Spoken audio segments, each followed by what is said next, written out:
Partai Buruh sebut 50.000 massa akan penuhi Istana Negara dan MK saat demo May Day. Kami akan menanyakan kembali kepada seluruh peserta sidang, apakah rancangan undang-undang tentang penetapan peraturan pemerintah pengganti Undang-Undang Perpu nomor 2 tahun 2022 tentang Cipta Kerja menjadi undang-undang dapat disetujui untuk disahkan. Bu Ketua, fraksi Partai Demokrat tetap menolak Perpu nomor Cipta Kerja. Terima kasih.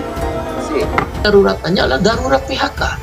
Orang di PHK gampang sekali. Coba lihat kemarin COVID-19. Coba lihat hari ini.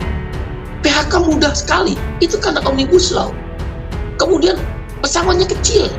Hanya 0,5 kali aturan. Bahkan ada beberapa perusahaan ribuan dibayar cuma 200.000, orang kerja 13 tahun.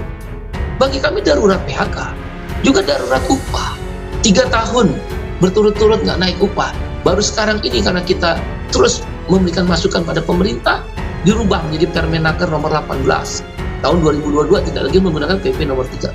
Darurat upah, darurat outsourcing. Bahwa tujuan dari Undang-Undang Cipta Kerja ini adalah agar bisa memitigasi secara maksimal situasi ekonomi nasional yang dipengaruhi oleh situasi ekonomi global. Jadi harapannya bahwa dengan undang-undang ini Indonesia akan siap untuk menstabilkan dan tentu saja meningkatkan ekonomi yang ada di Indonesia dengan Undang-Undang Cipta Kerja yang sudah disahkan. Membuat dengan cara Perpu. Ini bahkan lebih buruk dibandingkan proses Omnibus Law Cipta Kerja yang pertama. Kenapa? Karena tidak ada proses partisipatif di sana. Tidak ada melibatkan DPR pembahasannya. Tidak ada masyarakat diminta masukan gitu. Jadi ini lebih buruk lagi, bahkan memperburuk situasi negara hukum yang sudah rusak. Nah di sini ngaconya tuh. Jadi barang yang udah haram dinyatakan halal lalu dipakai untuk menghina rakyat, menghina buruh terutama.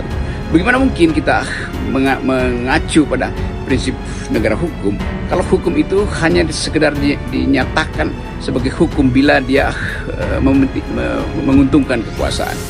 Atas alasan apapun barang itu adalah haram, bahkan atas alasan kegentingan yang memaksa. Karena nggak ada kegentingan yang memaksa, yang ada adalah memaksakan kegentingan. Di situ dungunya.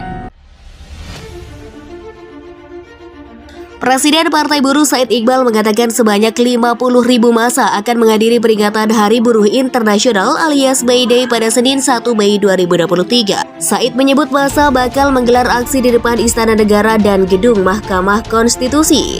Tak hanya berpusat di Jakarta, Said mengatakan aksi May Day turut digelar di sejumlah provinsi. Ia mengklaim sebanyak 38 provinsi sudah mengkonfirmasi bakal menggelar aksi May Day serempak. Massa buruh yang hadir pada May Day 2023 ini merupakan gabungan dari sejumlah kelompok buruh di Indonesia, kata Said dalam keterangannya Sabtu 29 April. Said menjelaskan kelompok buruh ini diantaranya Konfederasi Serikat Pekerja Indonesia, Konfederasi Persatuan Buruh Indonesia, Konfederasi Serikat Pekerja Seluruh Indonesia, serta Serikat Petani Indonesia. Rencananya aksi digelar sejak pukul 09.30 hingga 12.30 WIB.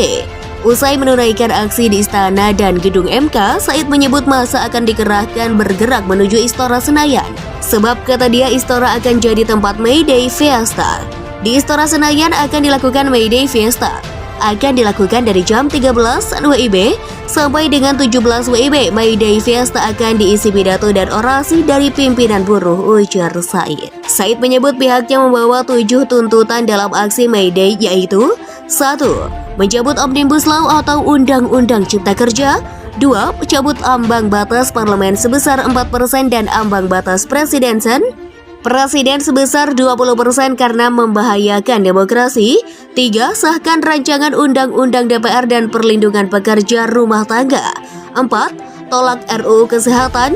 5. Reforma agraria dan kedaulatan pangan diantaranya dengan menolak bank tanah dan menolak impor beras kedelai. 6. Pilih calon presiden yang pro buruh dan kelas pekerja. Partai Buruh Haram berkoalisi dengan partai yang mengesahkan Undang-Undang Ciptaker.